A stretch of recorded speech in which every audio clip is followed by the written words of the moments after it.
Year 122 AD. Roman Britain, the outermost frontier of the Roman Empire. Beyond its northern border lie only hostile and untamed tribes. The fierce Brigantes, the Picts, and the Caledonians. Here stands the legendary 9th Legion, holding the line for Rome. But 50 years later, in the military rolls of Emperor Septimus Severus, the 9th is nowhere to be found. No records, no trace. It had vanished, as if it had never existed at all. The origins of the 9th Legion are still a mystery. Some sources say it was founded by Nacius Pompey the Great in Spain around 65 BC. Others suggest it existed even earlier, in 89 BC, when a 9th Legion under his father Nacius Pompeius Strabo fought in the siege of Asculum during the Social War. But whether that was the same unit is hard to say. What we do know for sure is that just before the Gallic Wars, the 9th was stationed in Aquileia, a city in northern Italy, guarding the frontier against Illyrian tribes. In 58 BC, it became part of Caesar's army alongside the 7th, 8th, and 10th legions as he began conquest of Gaul. Under Caesar's command, the 9th would gain much of its lasting fame. The legion fought against the Helvetii, helped defeat the Belgae at the Battle of the Sabes, turned back a Germanic invasion led by Arovistus, and took part in crushing the revolt of the Eburones under Eboracum. Most famously, the 9th was at the siege of Alesia, the decisive battle of the Gallic Wars, facing the united tribes under Vercingetorix. There were many more battles during the Gallic campaign, and while the 9th almost certainly fought in most of them, exact records of its role are scarce. Still, there's little doubt it played a key part in Caesar's victories in Gaul. After the conquest of Gaul, the Roman Republic descended into civil war, and the 9th Legion stayed loyal to Caesar. It fought with distinction at Ilerda and Pharsalus, and even during Caesar's setback at Actium. After Pompey's death, the legion returned back to Rome, then headed to North Africa to take part in the final phase of the conflict, where the remaining Pompeian forces were crushed at the Battle of Thapsus. By then, the 9th was one of Caesar's most experienced and battle-hardened legions. He trusted it completely and often gave it the toughest, most dangerous assignments, tasks that required absolute discipline and courage. Whether in Gaul, at Ilerda, or on the field at Pharsalus, the 9th was the unit Caesar relied on to hold the most critical and exposed positions. In many ways, the 9th had become part of Caesar's inner core, his elite strike force. When other units struggled or broke, it was the 9th that stepped up and got the job done. After the Civil War, Caesar brought the 9th Legion back to Rome and, in 46 BC, disbanded it along with the other legions that had served him since the start of the Gallic campaign. Their veterans were given land in Picenum, northeast of Rome, but their retirement didn't last long. Not long after, Caesar was assassinated, and yet another civil war broke out, this time between his supporters and the remnants of Pompey's faction. According to some accounts, in 41 BC, Octavian, Caesar's heir and the future Augustus, recalled the veterans of the 9th and reformed the legion, sending it to Sicily to deal with a serious threat. Sextus Pompey, Pompey's son, had taken control of the island and cut off Rome's grain supply. With famine gripping the city, the 9th was sent to restore Roman control and reopen the vital grain routes. Other sources say that the legion was actually reformed a year earlier, in 42 BC, and took part in the Battle of Philippi before being sent to Sicily. For its role in that campaign, the legion is believed to have earned its first honorary title, Macedonica. Either way, after Sextus Pompey was defeated, the 9th was stationed in Macedonia. It was later called upon again during the final civil war of the Roman Republic between Octavian and Mark Antony. The legion fought in the decisive naval battle of Actium, siding with Octavian. His fleet won a crushing victory. Antony and Cleopatra fled to Egypt, where they eventually took their own lives. Soon after that, the Roman Empire was born. Not long after the civil wars ended, the 9th Legion was sent to Spain to join the Cantabrian Wars under Marcus Vespasian Agrippa. This was the final push in Rome's long campaign to conquer the Iberian Peninsula, but it wasn't easy. The Romans had to deploy 8 full legions, along with auxiliary troops, to get the job done. Once again, the 9th stood out for its bravery and toughness in the rugged mountain fighting against the Cantabrians. For its service, it earned a new honorary title, Hispanensis, meaning the one in Spain. Over time, that was shortened to Hispana, the Spanish. The legion had one more cognomen, Triumphalis, but it's unclear where it came from. After Augustus died, the 9th was sent back to Pannonia, where it helped guard the Danube frontier against the Germanic tribes. But not long after, the legion was sent to North Africa to support the 3rd Legion in putting down a Numidian revolt. What made this uprising especially dangerous was its leader, Tacfurinius, a former Roman auxiliary who knew the Roman tactics inside and out. He organized and trained his forces like a Roman army, even forming them into cohorts. But despite their training, the Numidians couldn't stand up against the seasoned veterans of the 9th, who had already faced some of Rome's toughest enemies. After the revolt was crushed, the 9th returned to Pannonia, but this time it was stationed further south, at the fortress of Siscia, in now what's Croatia. There, the legion came under the command of Suffon consul Aulus Plautius, and soon it would follow him on a new campaign, this time across the sea to Britain. It's very likely that the 9th Legion had already set foot on British soil before the official invasion. During the Gallic Wars, Caesar launched 2 expeditions to Britain, the first with 2 legions, the second with 5. On the first trip, we know he brought the 7th and 10th legions, and for the second, the exact units aren't recorded, but it's safe to assume that Caesar took his most trusted and battle-hardened legions. The 9th, given its record, was probably among them. In 43 AD, the 9th returned as part of Rome's full-scale invasion of Britain. It landed alongside the 2nd Legion Augusta, the 14th Gemina, and the 12th Valeria Victrix. The Roman forces quickly defeated the Britons, led by Caractacus and Togodumnus in battles at the Medway and the Thames. These early victories allowed them to capture a large territory and secure supply lines with the help of local tribes. With a firm foothold established, the Romans began expanding their control. The 20th Legion stayed behind to hold the center, while the 9th, under Aulus Plautius, marched north. The 14th headed northwest, and the 2nd, led by the future emperor Titus Flavius Vespasian, moved southwest. The fragmented Celtic kingdoms couldn't put up an organized resistance against Rome's military machine.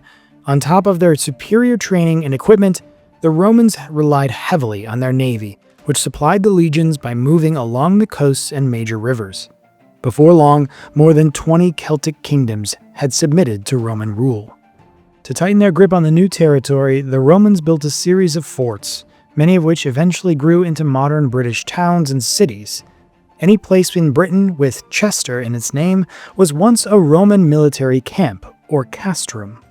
It was during this time that forts were built in locations that would later become Colchester, Lincoln, London, Leicester, Longthorpe, Manchester, Chesterford, Southampton, and Exeter.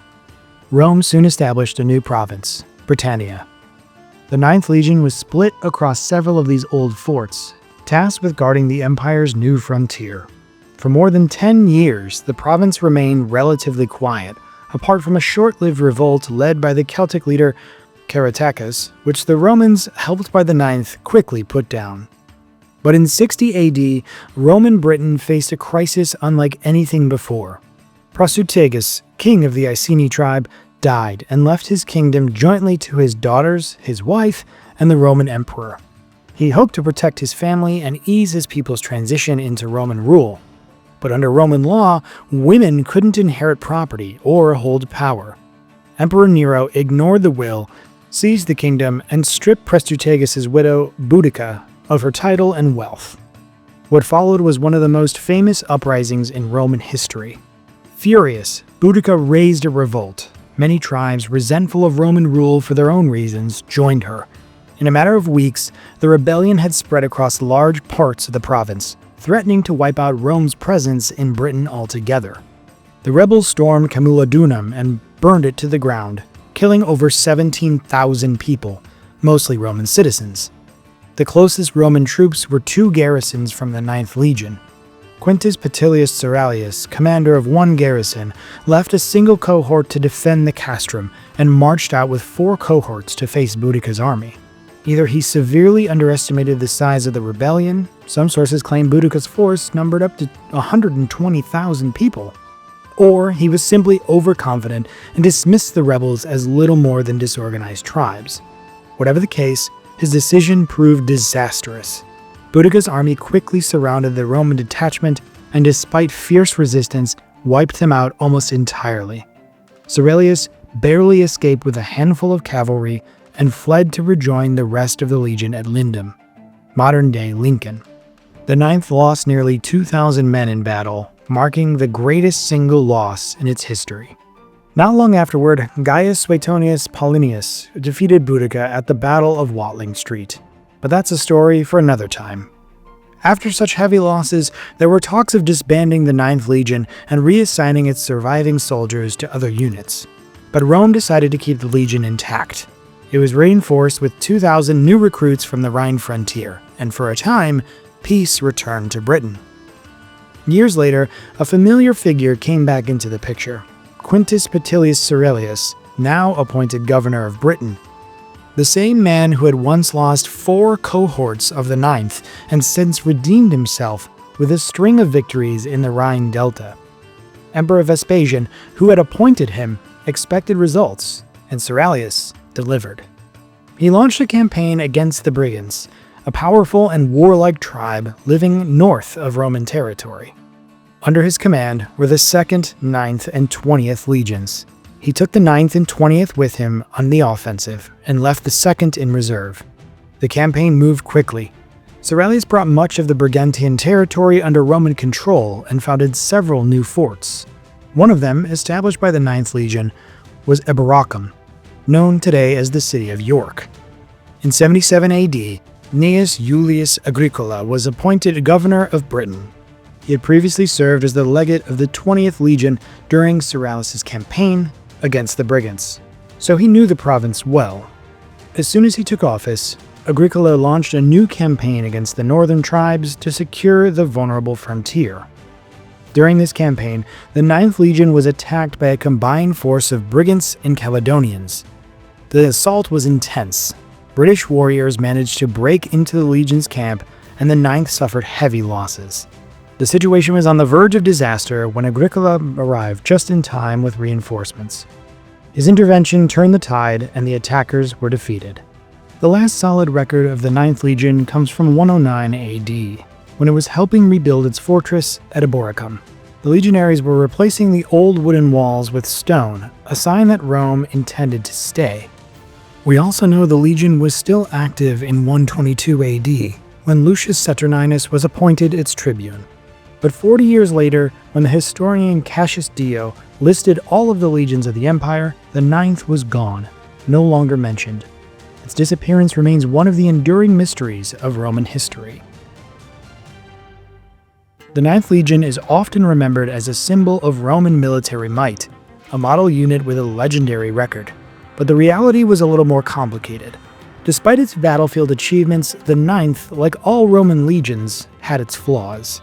In fact, it committed one of the gravest sins a Roman unit could: mutiny. Not once, but 3 times. The first mutiny happened during Caesar's civil war against Pompey, near the city of Placentia. The exact trigger is unclear, but it likely had to do with frustration among soldiers whose terms of service had run out. They were demanding overdue pay, the land that they had been promised, and a proper discharge. From their perspective, they'd done their duty and earned the right to return home. Their demands weren't unreasonable, but the rebellion was such a serious breach of discipline. Later, before Caesar's African campaign, soldiers of the 10th Legion would stage a similar protest on the Field of Mars in Rome. At first, Caesar planned to punish the 9th with decimation, a brutal form of discipline where every 10th man was executed. But instead, he chose to disband the legion in disgrace.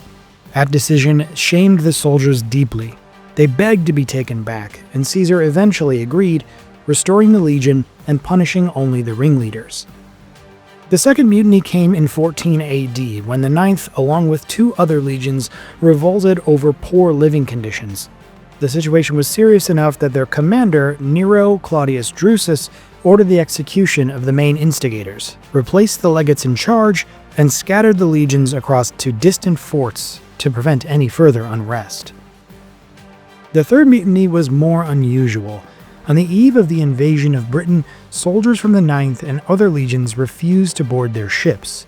Roman troops were used to the calm, familiar waters of the Mediterranean, Mare Nostrum, or Our Sea, and the idea of crossing the open Atlantic terrified them. That's when Tiberius Claudius Narcissus, a freedman and secretary to Emperor Claudius, took members into his own hands.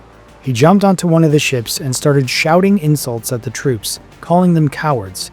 Coming from a former slave, this insult hit hard. In Roman culture, being a slave was seen as permanently degrading, making someone unfit for military service. Ashamed, the soldiers snapped out of their fear. They rushed onto the ships, shouting "Io Saturnalia," a reference to the Roman holiday when slaves and masters switched places for a day. Just like that, the invasion was back on track. But why is the disappearance of the 9th special? Many writers like to frame the disappearance of the 9th Legion as something mysterious or even otherworldly, a vanishing act that no one can explain. But the truth is a lot less dramatic than that. In fact, legions quietly fading from the historical record wasn't that unusual at all. Let's take a look at some other examples. The last known mention of the 20th Valeria Victrix is from the year 290, when it was still stationed in Britain. After that, nothing. No details about what happened to it, where it went, or how it was disbanded. The 14th Gemena was still active in the year 400, defending the Danube frontier from the fortress of Carnuntum in Pannonia. After that, it too disappears from history. The second Augusta was last recorded in Britain around 255. What happened next? No one knows. The records just don't exist. Honestly, it's easier to count the legions whose full stories we do know. So why does the 9th get so much attention? There are two main reasons. First, the timing. Most legions that vanished did so during periods of crisis, either in the chaos of the 3rd century or during the fall of the Western Roman Empire. But the 9th disappeared during one of Rome's most stable and powerful eras, the age of the so-called good emperors. That's what makes it stand out. It's not the disappearance itself that's strange, it's the fact that it happened when everything else seemed to be going so well. Second, popular culture gave the mystery a life of its own. In 1866, archaeologists in the English town of Silchester uncovered a bronze eagle, possibly the kind that once topped a legion's standard. Almost a century later, in 1954, British author Rosemary Sutcliffe was inspired by the find and wrote The Eagle of the 9th, a novel that quickly became a classic. Then, in 2011, it was adapted into a movie. Thanks to that kind of spotlight, the 9th became the most famous lost legion in Roman history. There are a few different theories about what happened to the 9th Legion. Let's start with some of the more fringe ideas. Some researchers believe the legion may have been destroyed during the Bar Kokhba revolt in Judea between 132 and 135 AD. According to this theory, the 9th was transferred to the eastern provinces, where it suffered heavy losses in battles with Jewish rebels and was eventually disbanded. The problem is, this theory rests on very thin evidence. It's based mainly on a line from Cassius Dio mentioning that many Romans died during the revolt. But we know that the legions involved in putting down the uprising were the 10th Fretensis and the 6th Ferrata, both of which did take serious losses. Still, there's no mention either in Dio or any other ancient sources of an entire legion being wiped out. Another theory points to the Parthian War in 161 AD. Cassius Dio tells us that a Roman legion was destroyed at the Battle of Alesia, even though he doesn't say which one. Could it have been the 9th? In theory, yes, but most historians believe it was more likely the 22nd Deioteriana, a legion that was based in the east and also disappears from the historical record after that time. More recently, some evidence has turned up in the Netherlands, inscriptions and artifacts linked to the 9th Legion. Based on this, some scholars now think that the legion may have been transferred to the lower Rhine region. We also know that in 122 AD, the 13th Ulpia Victrix was moved from Dacia to Britain.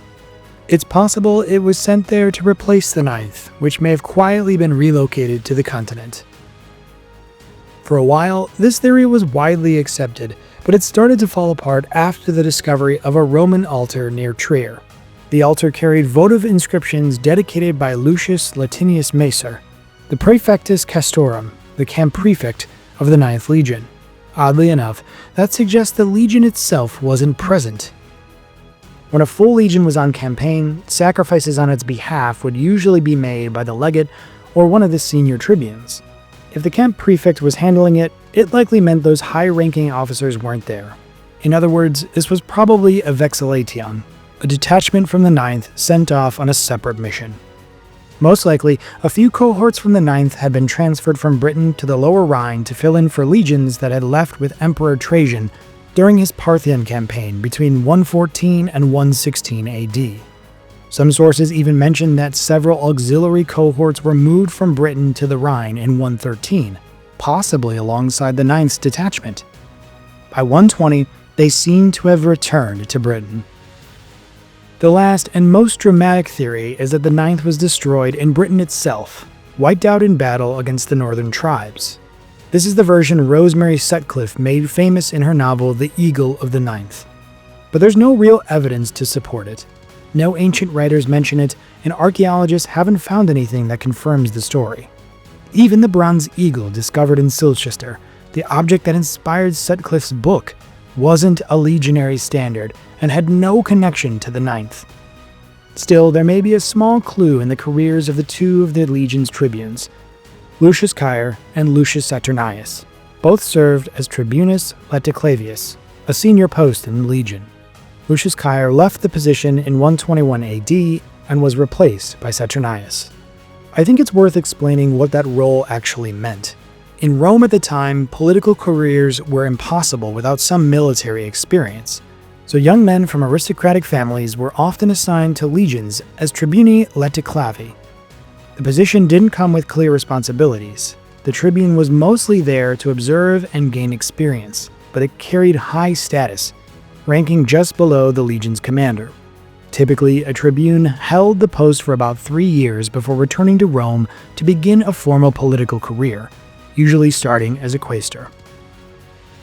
In effect, it was kind of a military internship for Rome's upper-class youth, a way to check the military service box before moving on to the Senate. Now let's take a look at what happened at Lucius Cair and Lucius Saturnius after their time with the 9th Legion. Cair's career turned out exceptionally well. He quickly climbed the political ladder, first appointed quaestor, then elected people's tribune the following year, and praetor the year after that. He later returned to military service as the legate of the 30th Legion.